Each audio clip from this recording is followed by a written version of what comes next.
Bonjour à toutes et à tous. Aujourd'hui, notre leçon va porter sur les liens logiques. Alors, on peut parler de liens logiques lorsqu'on établit un lien entre des idées exprimées par des propositions ou des phrases, et on nomme les connecteurs logiques, les mots qui articulent ces phrases ou ces propositions. Les liens logiques sont essentiels pour assurer la progression et la cohérence d'un texte. Et voici quelques exemples de liens logiques. Donc ça peut être une cause, la conséquence, l'opposition, la condition, le but, etc.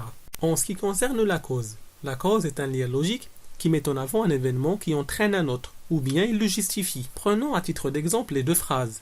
Je me l'imagine parce que je le sens.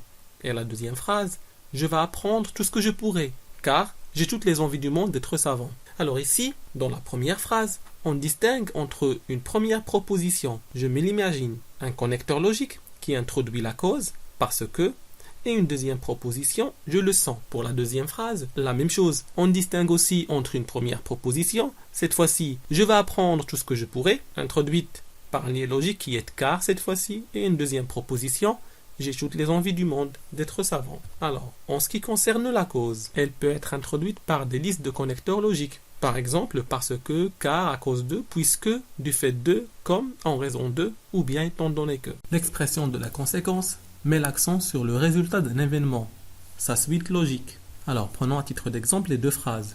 Monsieur Jourdain est si naïf qu'il n'arrive pas à détecter les mauvaises intentions des maîtres. Et la deuxième phrase. Monsieur Jourdain souhaite écrire une lettre à son amoureuse. Donc, il fait appel au service de maître philosophie. Alors, en ce qui concerne le premier exemple, nous avons une première proposition. Monsieur Jourdain est naïf. La conséquence, elle est introduite par le connecteur si, que. Et la deuxième proposition est il n'arrive pas à détecter les mauvaises intentions des maîtres. Pour la deuxième phrase, nous avons tout le temps une première proposition. Monsieur Jourdain souhaite écrire une lettre à son amoureuse.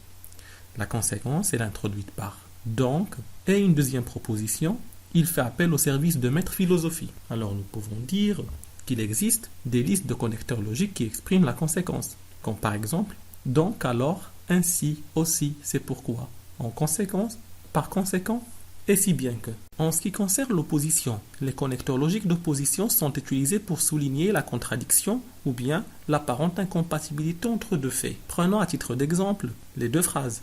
Il est vrai qu'il les connaît mal, mais il les paye bien. Ou bien le deuxième exemple. J'ai fait cela tout du premier coup, cependant, je n'ai point étudié. Plusieurs connecteurs logiques permettent d'exprimer l'opposition, comme par exemple mais, pourtant, cependant, or, néanmoins, toutefois, ou bien alors que, etc. On parle de conditions lorsque la réalisation d'un énoncé est nécessaire pour qu'une autre chose se produise. Prenons à titre d'exemple les phrases. Pourvu que tu te dépêches, tu arriveras à l'heure. Ou bien, si tu te dépêches, tu arriveras à l'heure. Nous pouvons proposer une liste de connecteurs logiques qui permettent d'exprimer l'opposition, comme si, au cas où, pourvu que, à supposer que, ou bien à condition que. Le but est l'objectif fixé, le résultat attendu d'une action. Prenons à titre d'exemple la phrase suivante. Oui, c'est un air pour une sérénade.